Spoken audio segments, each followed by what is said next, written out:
Hey, hello everyone. I welcome you to ArcGenesis. Today we are going to discuss some tips and tricks for to maximize the marks in JEE Paper 2, that is for the B architecture, right? तो हम लोग जानते हैं ज़्यादा दिन बचे नहीं हैं, सो एक बार देख लेते हैं कि क्या चीज़ों का ध्यान रखना है, लाइक किन चीज़ों का ध्यान रखना है और किन चीज़ों को अवॉइड करना है, और हम क्या चीज़ अच्छी कर सकते हैं so that we can get more marks, right? तो these are going to be 8 or 9 tips and tricks. Let's see the first one. That is, first of all, you have to start from the official page, that is no official notification, to avoid the rumor and wrong information. I always suggest you. So first of all, yes, drawing is there. नाटा के अंदर बच्चे पूछते थे कि drawing क्यों नहीं आई है या फिर है या नहीं है, तो आपको ये थोड़ा सा क्लियर होना चाहिए कि ड्राइंग नाटा में नहीं है फॉर 2022, ये अगर आप इस साल देख रहे हैं, लेकिन जेई के अंदर आपको ड्राइंग देखने को मिलेगी। इसके बारे में हम डिस्कस करेंगे कि क्या इसकी प्लानिंग हो सकती है। मैथमेटिक्स अपने को देखने को मिलेगी, लाइक आपका जो +1 +2 की जो मैथमेटिक्स होती है उसी का लेवल आपको देखने को मिलता है। मतलब जो बी टेक का एग्जाम होता है, पेपर 1 होता है, उसी के सेम पैटर्न के ऊपर आपको बीआर का भी एग्जाम देखने को मिलेगा। You will get the same difficulty level, right? Third thing is like it is having the negative marking, इसको भी डिटेल में डिस्कस करेंगे, ठीक है? सो अगर हम बात करें एक बार, जो हमारा पैटर्न है वो ये है कि मैथमेटिक्स के जो क्वेश्चन आने वाले हैं, it is going to be total 30, out of 30 you have to attempt 25। मतलब क्या है, मैथमेटिक्स में 2 सेक्शंस होंगे। वन होगा सेक्शन ए जिसके अंदर 20 क्वेश्चंस होंगे, आपको 20 क्वेश्चंस होंगे एंड मल्टीप्लाई बाय 4, 80 नंबर के क्वेश्चन यहाँ से आएंगे। बाकी के जो 10 क्वेश्चंस होंगे, out of 10 questions you have to attempt only 5 questions, ठीक है? तो 5 into 4 20, 80 + 20 is equal to 100, so 100 marks will come from your mathematics. फिर आता है एप्टीट्यूड टेस्ट जिसके अंदर 50 क्वेश्चन होंगे, मल्टीप्लाई बाय 4, 4 नंबर का क्वेश्चन होगा, 200 मार्क्स टोटल। ड्राइंग के 2 क्वेश्चन आएंगे, 50-50 नंबर के होंगे, सो अल्टीमेटली 100। इनको आप एडअप करेंगे तो 400 का पेपर होने वाला है, जिसके अंदर आप देखें सो 82 क्वेश्चंस होंगे। यहाँ पर एक आपको चीज़ थोड़ी समझने वाली है, लास्ट में क्या डिफरेंस है कि there will be negative marking for both section A and section B. मतलब जो 20 क्वेश्चन एमसीक्यूज के आते थे, पहले भी ऐसे ही आते थे, आज भी ऐसे ही आते हैं। लास्ट ईयर क्या था, जो सेक्शन बी के अंदर there was no negative marking, but for 2022 मतलब इस साल के लिए नेगेटिव मार्किंग है। तो ये चीज़ याद रखना, जिन बच्चों ने लास्ट ईयर दिया था उनको ये बात पता होनी चाहिए कि इसमें जो आपका होने वाला मैथमेटिक्स के अंदर नेगेटिव मार्किंग है इन सेक्शन बी। तो अब ऐसा नहीं है कि नेगेटिव मार्किंग नहीं कुछ भी टाइप करके जाओगे, नहीं, सोचना पड़ेगा, ठीक है? अगर हम बात करें तो यहाँ पर बोला गया है कि मार्केटिंग स्कीम अगर आप उनको अटेम्प्ट करते हैं, करेक्ट आंसर होता है 4 नंबर मिलते हैं, अगर इनकरेक्ट देते हो तो आपको पेनल्टी मिलती है -1 मार्क्स, दैट इज 25%। और अगर आप उनको रिव्यू करके छोड़ देते हो या फिर कोई भी आंसर नहीं देते हो, उसको खाली छोड़ देते हो, तो you will get 0 marks, right? Same चीज़ यहाँ पर न्यूमेरिकल वैल्यूज, आपको न्यूमेरिकल वैल्यू ऐड करनी होती है। सही जाते हैं 4 नंबर, गलत करते हो तो -1 नंबर होगा। So this is the difference for this year. ये चीज़ पता होनी चाहिए। I am going to repeat it again कि जो सेक्शन बी है for the mathematics part, it is having the negative marking. Last year it was not there, ठीक है? अगर हम बात करें, जैसे हमने बात की 400 नंबर का पेपर होना चाहिए, एक रफली आइडिया मैं आपसे पूछूं कि 400 में से कितना टारगेट कर रहे हो आप? अगर आप एक एनआईटी अच्छा कॉलेज चाहते हो government, so you should target at least 270 to 300। कभी ज़्यादा हो सकता है because you will not get the marks you will get your score in percentile. तो थोड़ा बहुत ऊपर नीचे हो सकता है depending on the number of the students attempted this paper और the difficulty level of the question paper, right? लेकिन अगर हम रफली आइडिया लेकर चलें तो आपको 270 का आसपास, 270 और 300 के आसपास टारगेट करने हैं। सो जो यहाँ पर भी आपको ये एडवाइस दी जाती है कि you can leave the mathematics, I will not suggest you कि मैथमेटिक्स लीव करने की जरूरत नहीं है, क्योंकि मैथमेटिक्स को अगर आप हटा देते हो तो इसका मतलब क्या है कि 400 में से 300 नंबर का आप अटैम्प्ट कर रहे हो। सो प्रैक्टिकली ये पॉसिबल नहीं है कि 300 में से 300 नंबर आपको आ जाएं, खासकर जहाँ पर ड्राइंग का पेपर भी है which is having the lots of subjectivity, ठीक है? सो सिंपल है। 100 नंबर का मैथमेटिक्स आती है, 200 नंबर की एप्टीट्यूड आता है जिसके अंदर 35 क्वेश्चंस आते हैं आपके, अभी हम डिस्कस करेंगे आर्किटेक्चर एप्टीट्यूड, और जो 15 क्वेश्चंस आते हैं और लाइक 30 क्वेश्चंस आते हैं आपके आर्किटेक्चर एप्टीट्यूड के और 20 क्वेश्चंस आते हैं। ये रेशो थोड़ा बहुत ऊपर नीचे हो सकता है, लेकिन लास्ट 2-3 साल से वी आर सेइंग कि 30 question from the architecture aptitude and 15 question from the GK, या आर्किटेक्चर जीके या फिर करंट अफेयर्स, डिस्कस करेंगे इनको भी। और 100 नंबर के जो आते हैं ड्राइंग आती है। एक बार देख लेते हैं क्वेश्चन किस तरह के आते हैं, क्या क्या चीज़ें हैं। अगर हम ड्राइंग की बात करें, 2 क्वेश्चन होने वाले हैं, इसके लिए आपको बहुत सारी प्रैक्टिस करनी होगी। अगर आप सोच रहे हैं कि आपको मैं वीडियो में कुछ ट्रिक्स दे दूँ तो कुछ नंबर इंप्रूव हो सकते हैं, लेकिन ऐसा नहीं है कि बिल्कुल आप बहुत अच्छा स्कोर कर लेंगे, क्योंकि इट नीड्स अ प्रैक्टिस। आपको ड्राइंग टाइम के साथ ही आती है। आप उसको कैसे सोल्व कर सकते हैं, क्या कर सकते हैं, there are free videos available on this YouTube channel. तो अगर आप जाएंगे यहाँ पर सर्च करेंगे प्लेलिस्ट के अंदर, तो you will get the drawing section. वहाँ पर 15 वीडियोज़ हैं, आप उनको देखना स्टार्ट करें तो यहाँ पर आपको काफ़ी कुछ देखने को मिल जाएगा। It is freely available on this YouTube channel, ठीक है। अगर आपसे कुछ सॉल्व किया जाए कि किन चीज़ों का ध्यान रखना है ड्राइंग के अंदर, तो फर्स्ट ऑफ ऑल आपको याद रखना इट इज़ आर्किटेक्चरल एग्जाम, कोई आर्टिस्ट का एग्जाम नहीं है आपको, it is not a art exam. तो आपको इसलिए कंपोजिशन, डिकोडिंग, कोडिंग दी जाती है, ठीक है। दूसरी बात करें, आपको ट्राई करना कि डिज़ाइन प्रिंसिपल जो नाटा में यूज़ करते हो, लाइक रिथम या कंट्रास्ट या वेराइटी, है ना, composition, overlapping, transparent, this kind of thing you should include in your design composition. क्योंकि ऐसे आप इन चीज़ों को इंक्लूड करते हो तो आपके नंबर ऑटोमेटिकली ज़्यादा मिलते हैं। फिर हम बात करते हैं, देखो रूलर और स्केल आप यूज़ तो कर सकते हो, इट इज़ अलाउड, लेकिन I will not suggest you, तो अवॉइड करो, क्योंकि एग्जामिनर होता है समझ जाता है कि लाइन आपने रूलर से खींची है तो उसको नंबर ज़्यादा नहीं मिलेंगे। सो आई विल सजेस्ट यू कि अगर लाइन सीधी बना सकते हो तो डू लोड्स ऑफ प्रैक्टिस, हो जाएगी। शेडिंग करो जितना भी हो सकता है। अगर आपको बोला गया है लाइटिंग किस साइड से आ रही है तो उसके अपोजिट शेडिंग होनी चाहिए, वो आपको वीडियो में मिल जाएंगी। यूज़ डिफरेंट ग्रेड पेंसिल्स, मतलब 2B, 4B, HB, ये सब चीज़ें भी यूज़ करना जरूरी है, क्योंकि एग्जामिनर को लग जाता है कि this person is quite serious और उसने काफ़ी प्रैक्टिस की है, उसको पता है कि डिफरेंट पेंसिल की ग्रेड को कैसे हम हैंडल करते हैं, ठीक है। और ब्यूटी इज़ इन डिटेल्स, तो हम जानते हैं कि जितना भी सुंदर बनाते हैं कोई भी चीज़, जितना डिटेलिंग ऐड करोगे, चाहे लाइटिंग हो, चाहे शेडिंग हो, चाहे डेप्थ हो, चाहे लाइक एजिज हो, चाहे वो कंपोजिशन हो, जितना ज़्यादा डिटेलिंग आप करोगे उतने ही ज़्यादा आपके चांसेस हैं नंबर इंप्रूव होने के, ज़्यादा नंबर मिलने के, राइट। और अगर हम बात करें कि एक मैंने वीडियो बनाई थी, आई थिंक काफ़ी टाइम पहले, 31 अगस्त 2020, आई थिंक 2 साल पहले। So it is having around 50,000 views, लगभग 50,000 के आसपास व्यूज़ हैं। आप इस वीडियो को देख सकते हो। I will try to give it in the I button link, अगर आपको सर्च भी करोगे तो आपको यहाँ पर मिल जाएगी, last minute tips and tricks for drawing for BR and IT। आप इन चीज़ों को चेक कर लेना, ठीक है। अगर हम बात करते हैं फॉर द मैथमेटिक्स, तो मैथमेटिक्स के लिए, क्योंकि there are 29 total topics if we consider 11th and 12th, तो 29 टॉपिक्स के लिए एकदम से प्रैक्टिस नहीं कर सकते हो। लेकिन अभी बोर्ड्स आपके भी खत्म हुए हैं ना, मैथमेटिक्स का 7 तारीख को था। सो आपको काफ़ी प्रैक्टिस आती है। आई एम नॉट सेइंग कि 100 नंबर में 100 नंबर टारगेट करने, लेकिन you should try to at least have 20, 30, 40 marks in the mathematics, क्योंकि जितने ज़्यादा स्कोर आप मैथमेटिक्स में करोगे it will release the pressure in other section. आपको 300 नंबर चाहिए या 270 number something, let's say 300 number चाहिए। अगर आपके मैथमेटिक्स में आउट ऑफ 100 यू स्कोर 40, आपके पास 40 मतलब आपको 260 नंबर। देखो सुनो, अगर लेट्स से कि 40 नंबर आपके मैथमेटिक्स में आ जाते हैं तो आपको कितने चाहिए होंगे, 260 चाहिए होंगे for the architecture aptitude and drawing. तो थोड़ा सा प्रेशर रिलीज हो जाता है। अदरवाइज मैथमेटिक्स जिनकी बिल्कुल वीक होती है उनको ये देखा गया है कि it is very hard for them to score good और to get the NITs in the JPPER 2। अगर आपको फिर भी देखना है कौन से पार्ट से हमें पढ़ाई करनी है, तो रिलेशनशिप एंड फंक्शन में आप देख सकते हो, बिकॉज मोस्टली क्वेश्चन यहाँ से आते हैं, वेक्टर से आते हैं, कॉनिक सेक्शन से आते हैं, ट्रिग्नोमेट्री से आते हैं, स्ट्रेट लाइन या कोऑर्डिनेट ज्योमेट्री, ठीक है। इंटीग्रेशन डिफरेंशिएशन दोनों को मिलाओगे तो ये भी काफ़ी बड़ा बन जाएगा। डिपेंड, अब आपको क्या करना है, इन्होंने ध्यान रखना है कि कौन सा पार्ट आप कंफर्टेबल हो उनमें से देख लो। ज़्यादा क्वेश्चन करने की ये भी टारगेट मत करो, लेकिन एटलीस्ट ट्राई करो कि 10-12 क्वेश्चन आपके सॉल्व हो जाएं। अगर हम बात करें कि आर्किटेक्चर एप्टीट्यूड के बारे में, तो क्वेश्चन किस तरह के आते हैं, लाइक आपको यहाँ पर एक दिया होगा, आपको यहाँ से बताया होगा कि इसका एलिवेशन क्या बनेगा। तो एलिवेशन इन चीज़ों के लिए हिडन फिगर्स आते हैं कि आपको बताना होगा, लेट से ये वाला पार्ट पूछ लेंगे कि ये वाला पार्ट कहाँ पर है, ठीक है, ये कौन सा पार्ट इसके अंदर हिडन है, आपको ये बताना होगा। मिरर इमेजेस आती हैं कि आपको यहाँ पर एक्स एक्सिस है या फिर वाटर इमेजेस, आपको ये वाला एक्सिस से बताना है कि यहाँ पर मिरर इमेज या फिर वाटर इमेज क्या बनने वाली है। सीक्वेंस पूछ सकते हैं ये कि इसके बाद जो नेक्स्ट पैटर्न आने वाला है उसमें क्या आएगा, तो आपको ईजी है करना। ऐसे ही आपको और भी टॉप व्यूज़, प्लान, एलिवेशंस, इन सब चीज़ों को आप चेक कर सकते हैं। These are question from the last year. फिर आता है कि मिसलेनियस में पूछा जा सकता है, आर्किटेक्चर जीके हो सकती है, जीके हो सकती है, करंट अफेयर हो सकते हैं, लाइक बंगला का वर्ड कहाँ से ओरिजिनेट हुआ, first Indian architect who won the Pritzker award, southern hemisphere schedule at light, ये सब चीज़ें आती हैं। अक्षरधाम टेम्पल के आर्किटेक्ट कौन थे, A2 ड्राइंग शीट का साइज़ क्या होता है। So these are very basic question. अगर आप तैयारी कर रहे हो, you are like regular viewers of this channel, तो आपको ये क्वेश्चन ज़्यादा मुश्किल नहीं लग रहे होंगे। झरोका कहाँ पर है, book God of small thing किसने लिखी है, ठीक है, कौन से इंडियन आर्किटेक्ट है जिन्होंने ये लिखी है, तो आपको इस तरह क्वेश्चन पूछे जाते हैं। सो इन दैट केस कुछ बहुत सारे बिल्डिंग्स भी आती हैं, आपको लाइक बिल्डिंग का पूछा जाएगा कि एरिया पूछा जाएगा, कौन सी लोकेशन है, उसके बिल्डिंग का नाम, इमेजेस दी जाएगी, you have to major thing.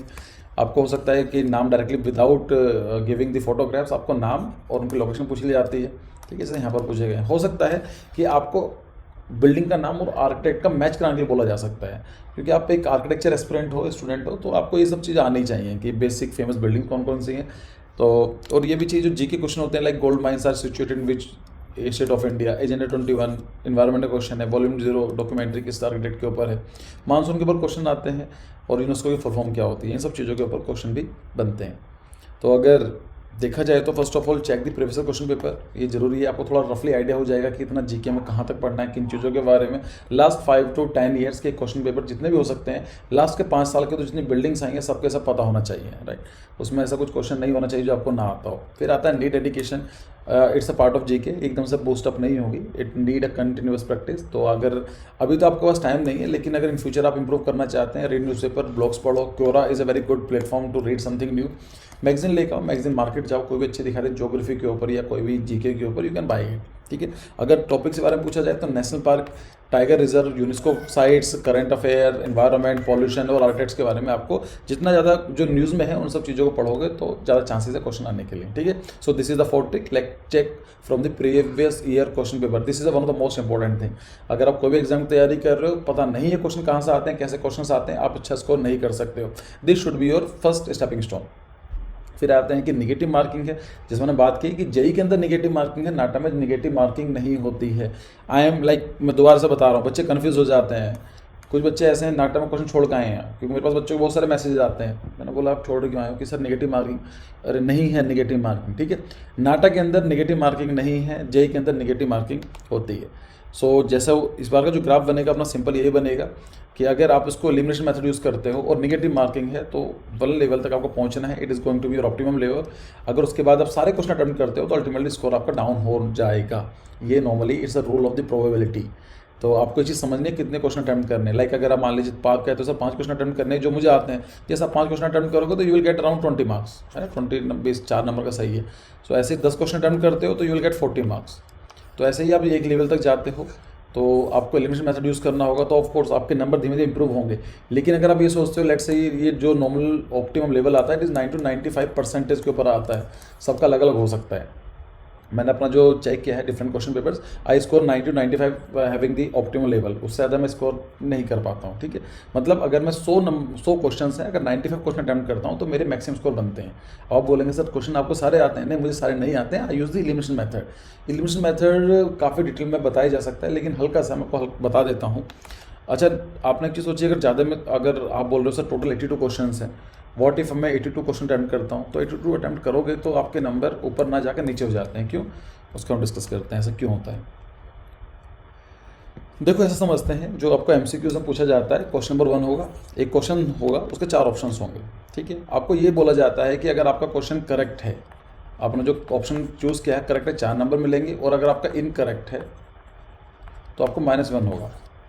Simple सी वाली बात है। अगर आपका सही है तो इन क्वेश्चन है ये, उसके 4 ऑप्शंस हैं, तो अगर हम प्रोबेबिलिटी का गेम खेलें तो हमें पता है कि option A B C D में से कुछ भी ठीक हो सकता है ना। सो वी नो कि all option is having the equal probability, 25% probability है, चारों में से कुछ भी हो सकता है। और निगेटिव मार्किंग ये भी कितनी प्रोबेबिलिटी है क्वेश्चन ऑप्शन गलत होगा। आप बोलेंगे सर ऑप्शन गलत होने की प्रोबेबिलिटी सेम है, 25, राइट। तो अगर मैं गैस वर्क करता हूँ तो अल्टीमेटली मेरे क्या होंगे, 4 क्वेश्चन मैं अटैम्प्ट करता हूँ तो मेरा एक क्वेश्चन सही होने के चांसेस हैं, 3 क्वेश्चन गलत होने के चांसेस हैं, और आप क्या करेंगे अल्टीमेटली 0 की तरफ लेकर चले जाएंगे, ठीक है। लेकिन आप सोच कर देखो, अगर मैं थोड़ा सा स्मार्ट वर्क करता हूँ, आई नो कि आई हैव नो आइडिया कि क्वेश्चन का सही आंसर क्या है, लेकिन मुझे इतना पता है कि ऑप्शन डी तो नहीं है। If I understood that option D is not the correct option, तो इसका मतलब क्या हुआ, आई एम सॉरी पीछे बहुत बैकग्राउंड नॉइज चल रही है, अभी शाम का टाइम है, लेकिन ठीक है। तो अगर आपको पता है कि डी जो है ऑप्शन नहीं है, इसका मतलब क्या हुआ, अब सही हो, ये तो सही नहीं हो सकता है ना, वी नो कि इसके सही होने की प्रोबेबिलिटी नहीं है, तो इसको हम क्या करेंगे कि 0। इसका मतलब क्या है कि either option A is correct, B is correct, C is correct. तो प्रोबेबिलिटी कितनी हो गई है, ए की सही होने की 33%। So here you can see, अगर आपने एक ऑप्शन एलिमिनेट कर दिया है, so now you are increasing your probability of the being the correct, but negative होने की प्रोबेबिलिटी सेम है 25। इसका मतलब क्या है कि 7% का फायदा आपको यहाँ पर देखने को मिलेगा, ठीक है। अगर एक कंडीशन ये भी तो हो सकती है कि एक मोमेंट पर आपने 2 ऑप्शन डिलीट कर दिए, आपको ये पता चला कि sir I have no idea about the correct option, but I know कि ऑप्शन सी और option D can not be the right option. ऐसा कई बार होता है कि आपको सही नहीं पता होता, पर ये पता होता है, नॉर्मली जीके के क्वेश्चंस होते हैं या फिर आपके फिजिक्स केमिस्ट्री के क्वेश्चंस होते हैं, जनरल साइंस के क्वेश्चंस होते हैं कि नहीं यार ये तो नहीं हो सकता है। So at a one time you good to know कि C and D option is not correct. इसका मतलब क्या है, ऑप्शन ए सही है, ऑप्शन बी सही है। ऑप्शन ए की प्रोबेबिलिटी कितनी सही होनी, 50%, बी की कितनी प्रोबेबिलिटी 50%, गलत होने की प्रोबेबिलिटी कितनी है 25%। तो इसका मतलब क्या है कि 25 आपके जो परसेंट है वो आपके फेवर में जाएगा। सो समअप ये बोलूँगा मैं इस क्वेश्चन, अगर आपको पूरा एलिमिनेशन मेथड डिस्कस करने का क्या निकला, इसका सिंपल है कि अगर आपने कोई क्वेश्चन देखा है और आपको ये पता है कि मेरे 2 ऑप्शन आप एलिमिनेट कर पा रहे हो, आपको ये पता है कि 2 ऑप्शन सही नहीं हैं, बिल्कुल सही नहीं है, तो आपको लेकिन ये नहीं पता है कि ऑप्शन ए या बी में से कौन सा सही है, then I will suggest you go for the guess work. आप रैंडमली ए या बी पर टिक करोगे। सो अगर आपने 4-5 क्वेश्चन भी ऐसे पकड़ लिए तो आपके in future number he add होंगे, ठीक है। लेकिन ये अपनी रिस्क पर करना, कभी कभी बहुत अच्छा हेल्प कर देते हैं, कभी कभी नहीं करते हैं। इसके लिए आपको थोड़ी सी प्रैक्टिस कर लेना घर बैठ के, लाइक प्रीवियस क्वेश्चन को डाउनलोड करो, उनको चेक करके देखो दिस टेक्निक, अगर आपको सूट करती है तो करो, राइट। तो ये चीज़ है।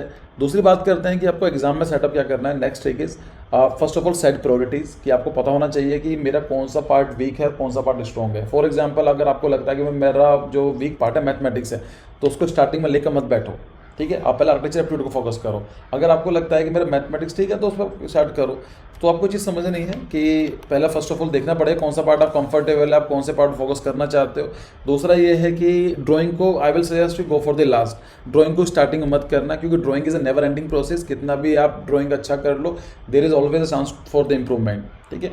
सो और दूसरा वही है कि आप ड्राइंग को फोकस कर रहे हो 100 मार्क्स के लिए और 300 नंबर का आपने छोड़ दिया। कहीं ऐसा तो नहीं है कि 100 को टारगेट करते करते आपने 300 नंबर का पेपर छोड़ दिया है। So you have to be very careful about it कि क्या करना है। ड्राइंग के लिए according to me it should be the last option. Either you start from the mathematics or you start from the architecture aptitude, ठीक है। Drawing के लिए आप 1 से 1.5 आवर से लेकर 2 आवर का टाइम निकाल सकते हो, इतना आपके पास होना चाहिए। बाकी आप एक बार टेस्ट प्रैक्टिस करोगे तो हो जाना चाहिए। दूसरा एक चीज़ देखिए कि यूटिलाइज फुल टाइम। कभी कभी क्या होता है, ड्राइंग आपने बना ली, आप खाली बैठे हुए हैं, टाइम 3 घंटे का दिया हुआ है एंड ये आपके पास अभी क्या है, you are having 30 minutes. So don't waste your time, it's a competition. आपके बाकी जो कॉम्पिटिटर्स हैं वो आपको थोड़ा ट्राई करेंगे अच्छा करने के लिए, और कई बार ऐसा देखा है जस्ट बिकॉज ऑफ 1 और 2 मार्क्स अगर आप थोड़ी मेहनत कर लेते आपकी परसेंटाइल बहुत अच्छी आ जाती। तो जब तक पेपर आपसे ना छीना जाए तब तक उसमें कुछ करते रहो। Try to like make it something. Question को दिमाग को जोड़ डालो, देखो कि क्या आप लिमिट कर सकते हो सकता है कि बार बार फोकस करोगे, क्वेश्चन को बार बार रिपीट करोगे तो you are having the good chances कि या माइंड आपका रिएक्ट कर जाए, आपको एक नंबर या एक क्वेश्चन सही हो जाए। एक क्वेश्चन सही होने का मतलब होता है 4 नंबर सही आना, और जो गलत करा था आपने उसको सही करने का मतलब होता है 5 नंबर ऐड हो जाना, ठीक है। सो कभी भी ये मत सोचो 3 घंटे हो गए मैं घर जाऊंगा या फिर घर जाऊंगी, नो। आपको 3 घंटे दिए गए हैं कि आपको पूरा यूटिलाइज करना है, ठीक है। नेक्स्ट थिंग क्या क्या चीज़ आपको लेकर जानी है। फर्स्ट ऑफ ऑल यहाँ पर आपके फॉर्म में सबको लिखा हुआ है कि आपको जो एडमिट कार्ड की प्रिंटेड कॉपी आपको लेकर जानी है और A4 पेपर पर होना चाहिए, ठीक है। उसके बाद 1 पासपोर्ट साइज जो आपने फोटोग्राफ अपलोड किया है कि same as uploaded on the online application form, वो आपको लेकर जाना है और आपको अटेंडेंस शीट चिपकाना होगा, वो आपको एग्जामिनेशन सेंटर में दे देंगे। आपको सिर्फ एडमिट कार्ड लेकर जाना है और एक 1 पासपोर्ट साइज फोटोग्राफ लेकर जाना है, एक फोटो आईडी लेकर जानी है। फोटो आईडी में से देख लेना जो सी आपके पास हो, वैलिड होनी चाहिए, उसको ले जाना, ठीक है। अगर पीपल विद डिसेबिलिटी है, अगर आपको कोई डिसेबिलिटी है तो आप अपना उसका सर्टिफिकेट लेकर जा सकते हो और एक बॉल पेन पॉइंट लेकर जा सकते हो जी पेपर 1 के लिए। अगर आप आर्किटेक्ट हो, मतलब आर्किटेक्चर की तैयारी कर रहे हो, तो आपके पास काफ़ी ऑप्शंस होते हैं, ठीक है। कई सारी चीज़ लेकर जा सकते हो, different type of pencil you are allowed to carry, कोई प्रॉब्लम नहीं है, ठीक है। So this was the trick. एक ट्रिक और है, लाइक आई नो कि आप लोगों की रिक्वेस्ट आ रही है कि for the full mock test जैसे हम नाटक का किया था। सो इफ़ आई लाइक कि आप लोगों ने बहुत सारे कमेंट किए हैं और अगर मुझे लगा कि यू नीड लाइक आपको एक सच में ज़रूरत है एक फुल एंड टेस्ट की, ऑल्दो ये सब चीज़ें एक लिमिट के बाद हम नहीं कर पाते हैं ऑन अवर ऐप, बिकॉज कई सारी चीज़ें हम लोग को सोचनी होती है, because there is an we are also having the paid course and paid test series. लेकिन अगर मैं एक टेस्ट आपको प्रोवाइड करा सकता हूँ, अगर आपकी अच्छी खासी रिक्वेस्ट आती है और अब मुझे लगता है कि आपको एक टेस्ट दिया जा सकता है, तो प्लीज़ डू कमेंट्स और लेट मी नो कि आपको टेस्ट चाहिए नहीं चाहिए। और बाकी I wish best of luck for your exam. अच्छी तरीके से दिखाओ, हैव दी लाइक काम माइंड, बी कॉन्फिडेंट। कोई पेपर ऐसा डिफिकल्ट नहीं आता है, अगर आपने तैयारी की हुई है तो आप पेपर अच्छा हो जाएगा, ठीक है।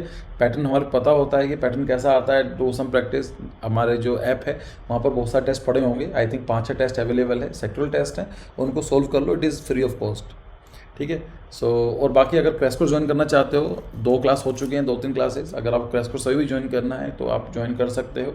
आपको पूरा का पूरा जो डिटेल्स हैं डिस्क्रिप्शन बॉक्स में मिल जाएंगी और आप मुझे डायरेक्टली कॉन्टैक्ट भी कर सकते हो। So very best of luck again and thank you for your time.